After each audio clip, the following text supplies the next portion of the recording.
สวัสดีครับผู้ชมครับวันนี้ครับผมได้ชั้นเหล็กนี้มาจากอีเกียครับมันชื่อรุ่นว่า Hillis 802-78579ครับวันนี้เราจะมาแกะกล่องแล้วประกอบกันเอาใจช่วยผมด้วยนะครับ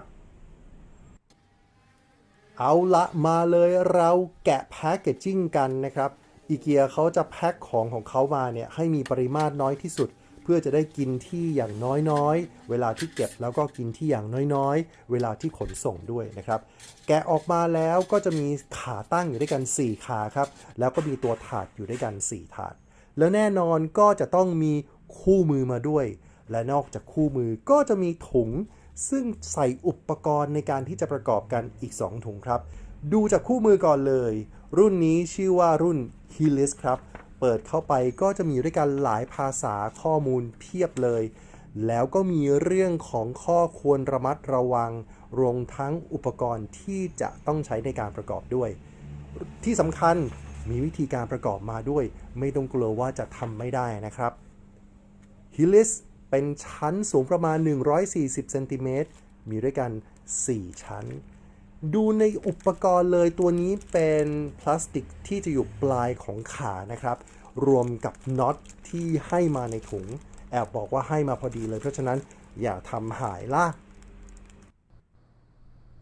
ขาตั้งครับจะเห็นว่าด้านหนึ่งมันมี2รูถูกไหมอีกด้านหนึ่งอีกปลายหนึ่งมันจะมีแค่รูเดียวด้านที่มีรูเดียวคือด้านที่จะเป็นส่วนล่างสุดนะครับเพราะฉะนั้นพลาสติกที่จะหุ้มปลายขาก็จะถูกใส่ตรงนี้กดเข้าไปดังคลิกก็แปลว่าเข้าที่แล้วใส่ให้ครบทั้ง4อันเลยครับเมื่อครบทั้ง4อันตอนนี้เราพร้อมที่จะประกอบแล้วเอาขาตั้ง2อันมาวางด้วยกันแล้วเอาถาดวางไว้ตรงกลางหยิบเอาน็อตออกมาเลยน็อตตัวเล็กๆน่ารักวิธีการที่จะขันน็อตก็อาจจะใช้ไขควงไฟฟ้าหรืออาจจะเป็นไขควงก็ได้เดี๋ยวผมจะเริ่มจากลองใช้ไขควงนี่กันมาเลยเริ่มขันกันเลย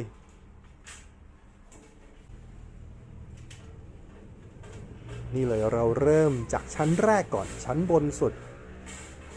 มันก็ขันง่ายอยู่นะครับไม่ได้ขันยากเลยในการที่จะใช้ไขควงเนี่ย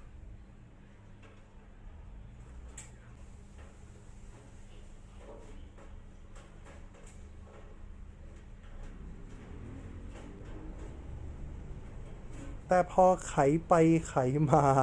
เริ่มรู้สึกว่าเหงื่อตกครับเออมันยากไปป่ะเนี่ย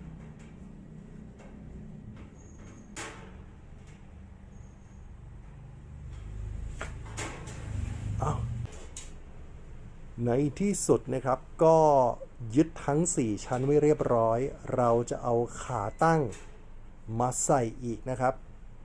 ตอนนี้เหงื่อผมตกมากคงจะไม่ไหวแล้วใช้คือโครงไฟฟ้าดีกว่าชีวิตง่ายขึ้นเยอะเลยจืดจืดเสร็จ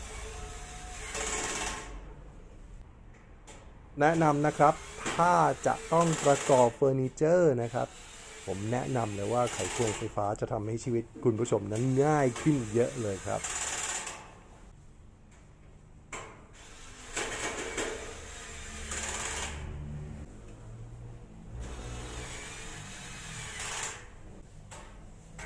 เอาให้แน่ใจนะครับว่าขันจนแน่นและที่สำคัญอย่าทำน็อตหายเพราะอีเกียให้มาพอดีเลย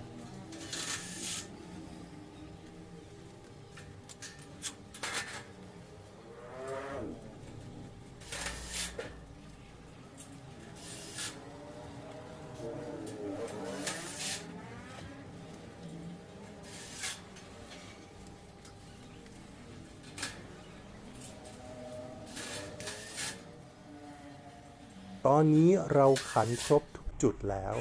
แต่เรามาขันย้ำกันอีกทีหนึ่งเพราะว่าตอนที่จับตั้งขึ้นมามันยังโยกเยกอยู่ในที่สุดก็เสร็จเรียบร้อยไหนลองเอาต้นไม้ใส่ซิก็ดูดีนะครับ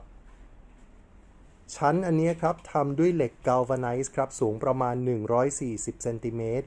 มีอยู่ด้วยกันทั้งหมด4ชั้นถ้านับชั้นบนด้วยเนาะ แต่ละชั้นเนี่ยห่างกันประมาณ41เซนติเมตรความกว้างคือ60เซนติเมตรและความลึกอยู่ที่27เซนติเมตรครับความแข็งแรงใช้ได้เลยทำด้วยเหล็กกาลวาไนซ์เพราะฉะนั้นอยู่ข้างนอกอยู่นอกอาคารสบายมากไม่เป็นสนิมแล้วพบกันใหม่นะครับอย่าลืมกด Subscribe ให้ผลด้วยเป็นกำลังใจครับสวัสดีครับ